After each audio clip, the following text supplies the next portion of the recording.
Understanding Worth Your Time, a guide for English learners. Hello and welcome. Today, we're going to explore an interesting English phrase, worth your time. This phrase is commonly used in both spoken and written English, and understanding it can really enhance your language skills. So, let's dive in and find out why this phrase is important and how you can use it effectively in your conversations.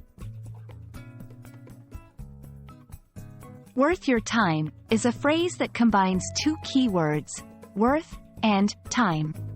Worth refers to the value or importance of something, while time is a precious resource we all manage daily.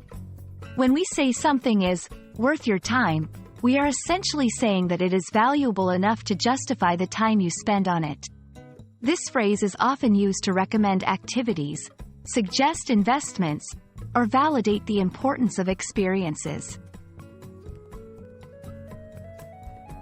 1. Recommendations.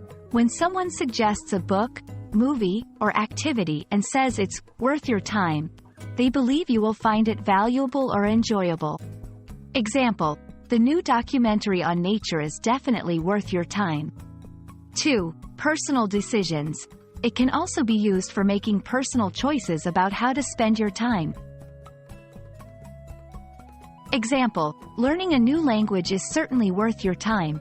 3. Professional environment. In work settings, this phrase can be used to prioritize tasks or opportunities. Example: attending this training session is worth your time for career development. Understanding variations and synonyms of this phrase can also be helpful. For instance, worthwhile. This is a direct synonym, often used in the same contexts. Example: visiting the museum was a worthwhile experience. Deserves your attention. This is another way to express a similar idea. Example: this book definitely deserves your attention. We hope this video has been worth your time. Remember, understanding such phrases can enrich your communication skills and help you express yourself more effectively in English. Keep practicing, and don't hesitate to use worth your time in your conversations. See you in the next video.